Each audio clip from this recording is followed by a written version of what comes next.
गांव में विक्रम सिंह नाम के राजा थे, जो बहुत ही दानी राजा थे। लेकिन उनकी बस एक शर्त थी, वो किसी को भी दान देने से पहले उससे एक सवाल पूछते। अगर कोई उनके सवाल का जवाब दे दे तो राजा उसे मुंह मांगी कीमत देते, लेकिन अगर कोई जवाब न दे पाया तो राजा उसे दान देने से इनकार कर देते। एक दिन राजा विक्रम सिंह के दरबार में एक राही आता है। महाराज, मैं एक यात्री हूँ और काफी दूर से आया हूँ। बस मुझे एक रात गुजारने के लिए पास की धर्मशाला में रुकना है, लेकिन मेरे पैसे लुटेरों ने लूट लिए। तो क्या आप मुझे कुछ धन दे सकते हैं? अरे हाँ, क्यों नहीं भाई, बिल्कुल दे सकता हूँ, लेकिन मेरी एक शर्त है।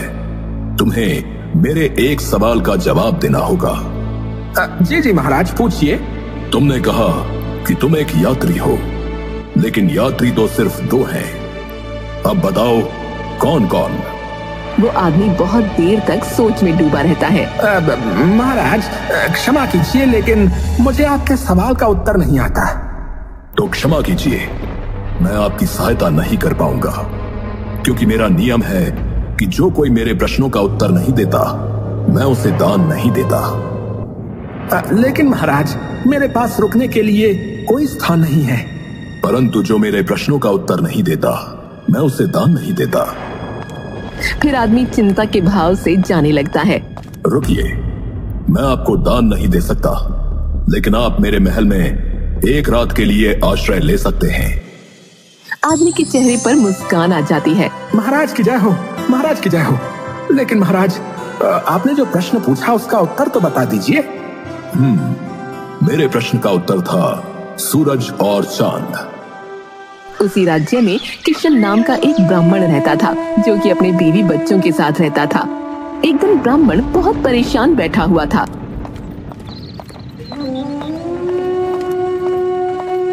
क्या हुआ जी, आप बहुत परेशान दिख रहे हो?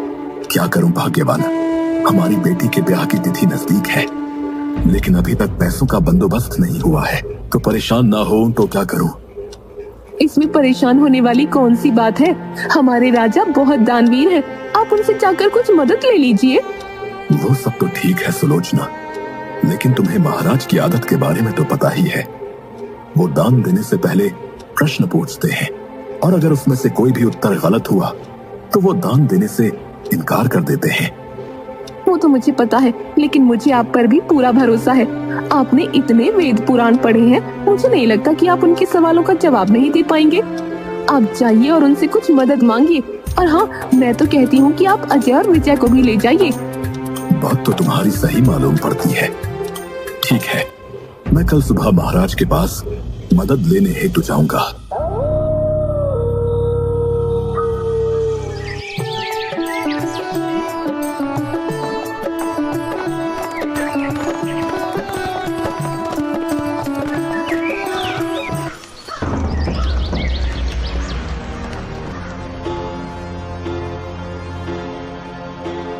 महाराज, मैं आपके गांव का एक छोटा सा ब्राह्मण हूं। मुझे अपनी पुत्री के विवाह के लिए कुछ धनराशि की आवश्यकता है। जी ब्राह्मण देवता, आपकी सहायता करना तो हमारे लिए बहुत ही सौभाग्य की बात होगी, परंतु आप तो जानते ही हैं कि मैं दान मात्र उसी को देता हूं जो मेरे प्रश्नों का उत्तर दे। जी महाराज, मुझे पता है, कृपया आप पूछिए जो भी आपको पूछना है। ठीक है ब्राह्मण देवता, तो मैं आपको एक कहानी सुनाता हूं और आप मेरी उन कहानियों को पूरा करना, और अगर आप सही ढंग से उसे पूरा नहीं कर पाए तो मैं आपको दान देने में असमर्थ रहूंगा। जी अवश्य महाराज, कृपया पूछिए। वीरपुर गांव में राजा चंद्रसेन थे, जिनकी पुत्री थी पद्मा, जो कि बहुत ही सुंदर और गुणवंती थी, लेकिन उन्हें कोई भी राजकुमार पसंद नहीं आता।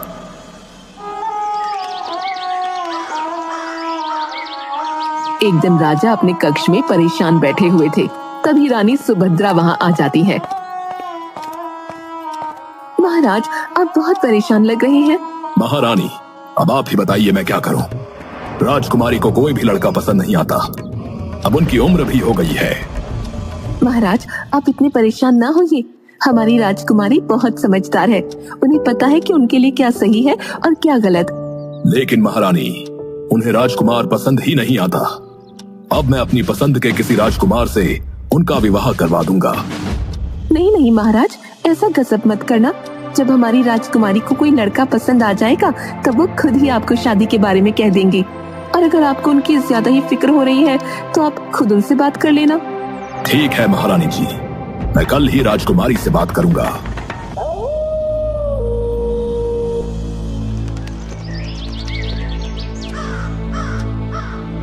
राजकुमारी जी, हमने आपको इतने सारे राज्यों के राजकुमारों से मिलवाया, लेकिन आपको उनमें से कोई भी पसंद नहीं आया। अगर आप कहें तो क्या मैं आपके लिए स्वयंवर रखवा लूं? आपको जो भी राजकुमार पसंद आएगा आप उन्हें अपने वर के रूप में स्वीकार कर लेना। नहीं नहीं पिताजी, मुझे स्वयंवर तो बिल्कुल पसंद नहीं है। स्वयंवर में मुझे कैसे पता चलेगा कि किस राजकुमार के अंदर कौन सा गुण है? मुझे जब कोई राजकुमार पसंद आएगा तब मैं आपको बता दूंगी। नहीं नहीं राजकुमारी, अब मैं आपकी एक नहीं सुनूंगा। कल मैं 4 नौजवानों को बुला रहा हूँ। आपको उनमें से जो भी पसंद आए आप उन्हें अपने वर के रूप में स्वीकार कर लेना। ठीक है पिताजी, अगर मुझे उनमें से कोई पसंद नहीं आया तो मैं उनसे विवाह ना करूंगी। ठीक है।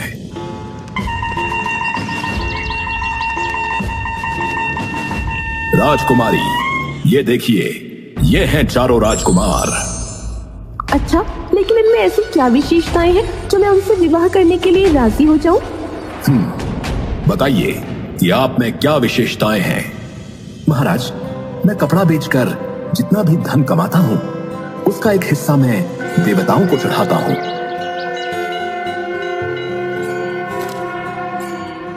एक हिस्से को अपने ऊपर खर्च करता हूँ और एक हिस्सा बचाकर रखता हूँ और एक हिस्से को अपनी पत्नी के लिए रखता हूँ। और ये कला सिर्फ मुझे ही पता है।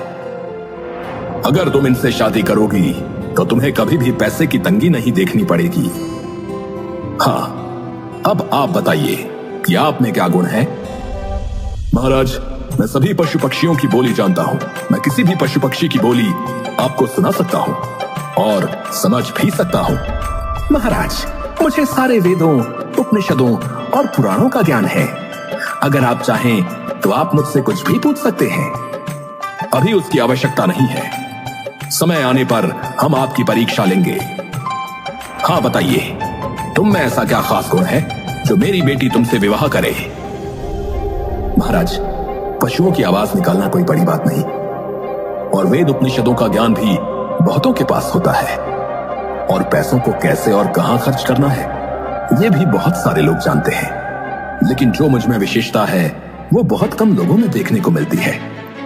मैं शब्द भेदी बाण चलाना जानता हूं और मेरा निशाना बिल्कुल सटीक लगता है। जहां से भी आवाज आती है मैं वहीं पर बाण चलाता हूं।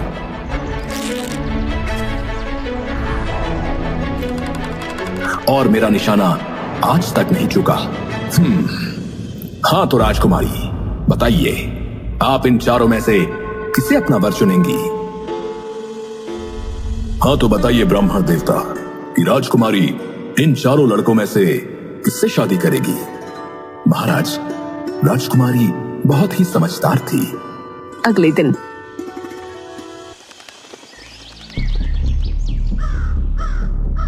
राजकुमारी, आपने कहा था कि आप आज बताएंगी कि आप इन 4 में से किसे अपना वर चुनेंगी। जी पिताजी, मैंने अपना वर चुन लिया है। पिताजी, जो पहले प्रतिद्वंद्वी है वो शिल्पी है, जो पशुओं की भाषा जानता है वो ज्ञानी है, जिन्हें पुराणों का ज्ञान है वह ब्राह्मण है, पर जो शब्दभेदी बाण चलाना जानते हैं वो एक क्षत्रिय है। तो एक क्षत्रांगिनी का विवाह भी क्षत्रिय से होना चाहिए। राजा अपनी पुत्री की बुद्धिमत्ता को देखकर बहुत खुश हो जाते हैं और उनका विवाह चौथे लड़के यानी जो क्षत्रिय था उनसे करवा देते हैं। वाह, अति उत्तम। ब्राह्मण देवता मान गए आपके ज्ञान को। हाँ तो अजय, अब तुम्हारी बारी। मानिकपुर गांव में रमन नाम का एक किसान अपनी बूढ़ी मां के साथ रहता था। वो दिन भर खेती मजदूरी करके गुजारा करता था।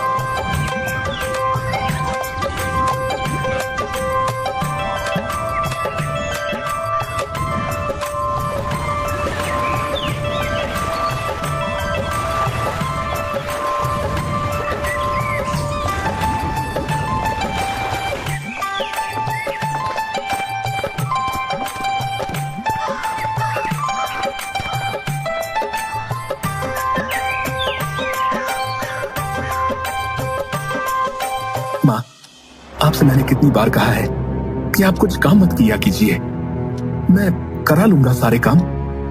अरे बेटा, तू भी क्या क्या करेगा? घर संभालेगा या खेत संभालेगा? वैसे भी मैं तुझे कब से कह रही हूँ कि मुझे एक बहू ला दे, तो मैं आराम से बैठूंगी। अरे माँ, इतनी सी खेती में हमारा गुजारा होना ही इतना मुश्किल है, तो एक और का गुजारा कैसे होगा? तू तो हमेशा ही बहाने मारता रहता है। सही तो कह रहा हूँ। पर एक दिन रमन जब रात को घर आता है तो अपनी माँ को बिस्तर पर लेटे हुए देखकर हैरान हो जाता है। माँ, क्या हुआ माँ? आपका पूरा शरीर आग से तप रहा है। चलिए, मैं शीघ्रता से आपको वैद्य जी के पास ले चलता हूँ।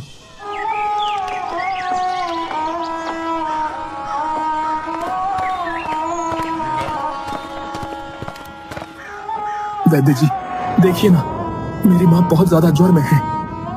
बेटा, अभी तो मैंने इन्हें औषधि दे दी है, लेकिन इनका उपचार मुझसे नहीं होगा।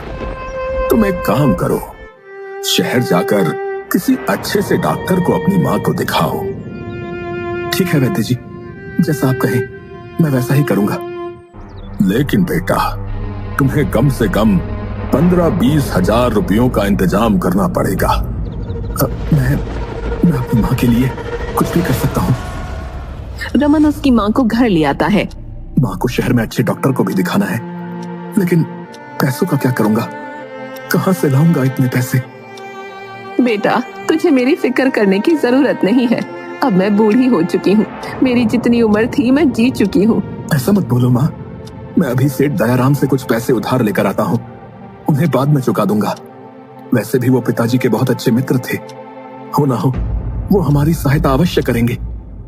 लेकिन बेटा, पूरा गांव जानता है कि वो कितने कंजूस और लालची हैं। उनसे पैसा निकलवाना बहुत टेढ़ी खीर रहेगी।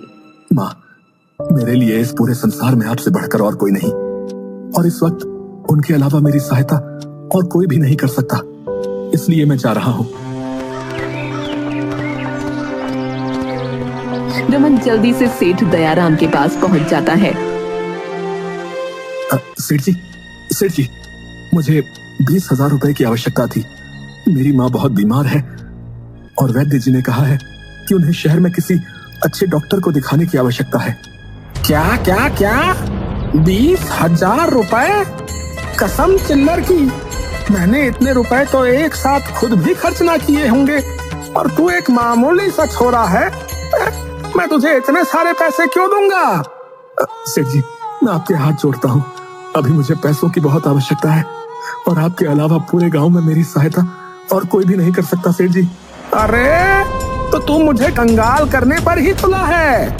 अरे मैंने तुझे कह तो दिया, अब जा यहाँ से।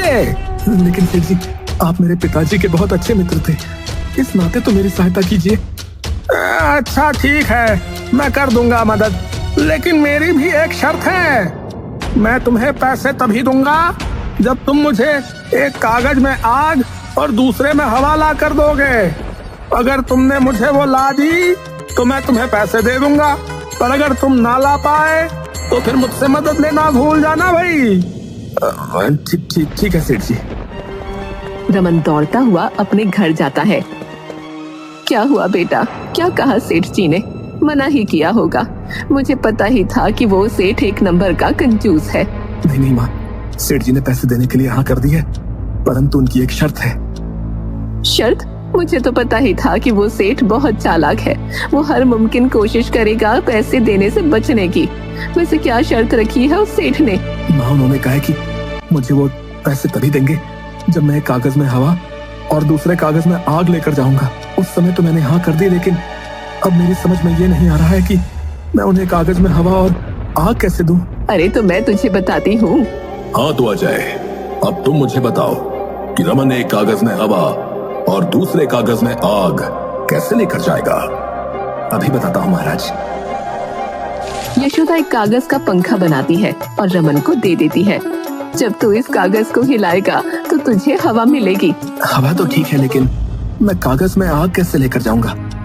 अगर इस कागज में आग रखी तो ये तो पूरा ही जल जाएगा। रुक जा, उसका भी इलाज है मेरे पास। फिर यशोदा जल्दी से कागज का कंदील बनाकर रमन को दे देती है। ये ले रमन, इस कंदील में तू आग भर कर ले जा सकता है। रमन बहुत ही खुश होकर दयाराम के पास पहुंच जाता है। अरे तुम अभी तो गए थे और इतनी जल्दी वापस कैसे आ गए? अरे सेठ जी, आपको आपका उपहार देने के लिए आया हूँ। ये लीजिए, इस कागज में बहुत ही ठंडी ठंडी हवा भरी हुई है और इस कागज के कंदील में आप आग जला सकते हैं। ये सब? अरे सेठ जी, अब ज्यादा सक पकाइए मत। आपको आपका उपहार मिल गया तो कम से कम अब तो मुझे 20,000 रुपए की उधारी मिल सकती है ना। जितनी जल्दी हो सकेगा मैं लौटा दूंगा। सेठ को रमन को पैसे देने पड़ते हैं। धन्यवाद सेठ जी।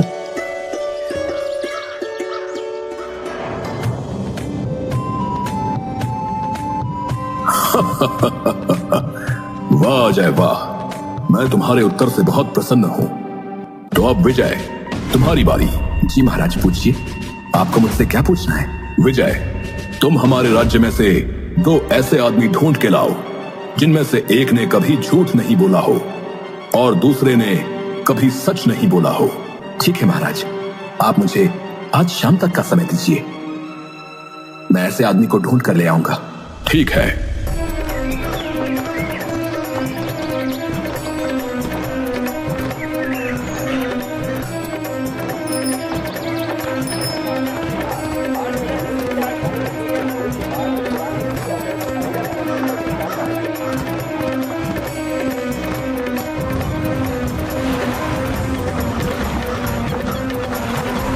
विजय एक आदमी को अपने साथ लेकर आता है।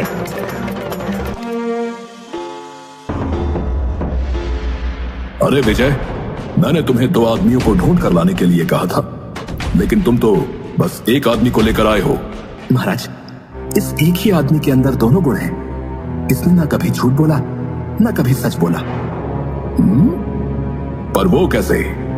क्योंकि महाराज, ये आदमी बोल ही नहीं सकता। क्या? वाह विजय वाह, ब्राह्मण देवता, हम आपके और आपके दोनों बेटों के जवाब से बहुत प्रसन्न हैं। इसलिए मैं आपकी बेटी की शादी अपनी तरफ से करवाना चाहता हूँ। दोनों बेटे बहुत खुश हो जाते हैं। क्या? जय हो राजा विक्रम सिंह जी की जय हो, राजा विक्रम सिंह जी की जय हो, राजा विक्रम सिंह जी की